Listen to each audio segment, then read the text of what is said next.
Olá, pessoal! Estamos aqui hoje mais uma vez para refletirmos juntos a nossa liturgia do dia, tá certo? E nessa terça-feira, a liturgia fala para gente que o reino de Deus se assemelha a um grão de mostarda ou a um fermento colocado na massa. Pequenas e discretas ações que, ao longo do tempo e do espaço, manifestam a grandiosidade de Deus. Então, que nós possamos celebrar a liturgia de hoje. Então, a primeira leitura está em Efésios, capítulo 5, versículo 21 a 33. Efésios, capítulo 5, versículo 21 a 33.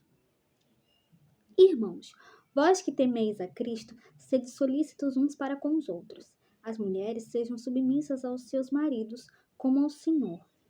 Pois o marido é a cabeça da mulher, do mesmo modo que Cristo é a cabeça da igreja. Ele, o salvador do seu corpo. Mas como a igreja é solícita por Cristo, sejam as mulheres solícitas em tudo pelos seus maridos. Maridos, amai as vossas mulheres, como Cristo amou a igreja e se entregou por ela. Ele quis assim torná-la santa, purificando-a com o banho da água unida à palavra. Ele quis apresentá-la a si mesmo esplêndida, sem mancha, nem ruga, nem defeito algum, mas santa e irrepreensível. Assim é que o marido deve amar a sua mulher, como ao seu próprio corpo. Aquele que ama a sua mulher, ama-se a si mesmo.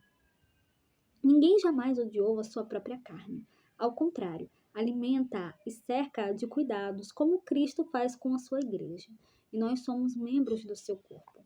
Por isso, o homem deixará o seu pai e a sua mãe e se unirá à sua mulher, e os dois serão uma só carne. Este mistério é grande e eu o interpreto em relação a Cristo e à igreja. Em todo caso, cada um no que lhe toca deve amar a sua mulher como a si mesmo, e a mulher deve respeitar o seu marido. Então, a primeira leitura aqui, São Paulo fala na carta aos Efésios que marido e mulher devem amar-se e se respeitar-se, né? Que a gente possa realmente sempre estar em comunhão com Deus, em comunhão com Cristo, anunciar a boa nova do reino, que a gente possa realmente sempre ter, né, respeito uns para com os outros. E agora, falando do Evangelho, hoje ele está em Lucas capítulo 11, versículo 18 a 21. Lucas capítulo 11, versículo 18 a 21. Naquele tempo, Jesus dizia: A que é semelhante o reino de Deus e com o que poderei compará-lo? Ele é como uma semente de mostarda que um homem pega e atira no seu jardim. A semente cresce, torna-se uma grande árvore e as aves do céu fazem ninhos nos seus ramos. Jesus disse ainda: Com que poderei ainda comparar o reino de Deus? Ele é como um fermento que uma mulher pega e mistura com 3 porções de farinha, até que tudo fique fermentado. Então, o reino de Deus foi inaugurado por Jesus em seu ministério terreno. Ele possui 2 dimensões, o já e o ainda não.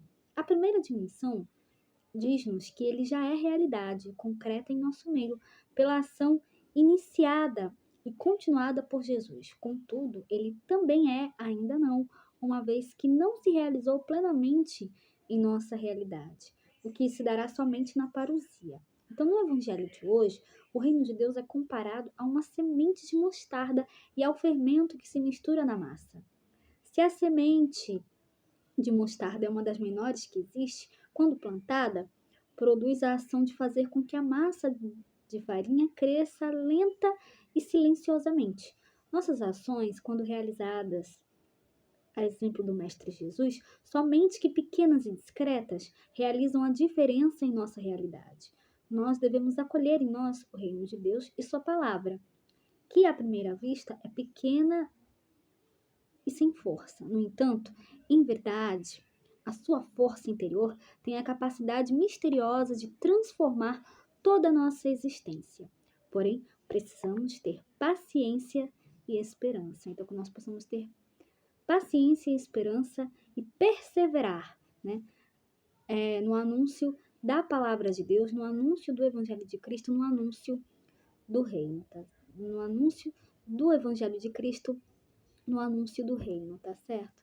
Então, era isso que eu tinha para falar para vocês hoje. Muito obrigada a todos por curtirem, por comentarem. Aqueles que só assistem mesmo, também agradeço. Espero que vocês tenham gostado dessa reflexão de hoje. Espero encontrá-los todos aqui amanhã quarta-feira, se Deus quiser, para continuarmos refletindo cada vez mais as letras da Sagrada Escritura. Então, muito obrigada a todos e até a próxima, se Deus quiser.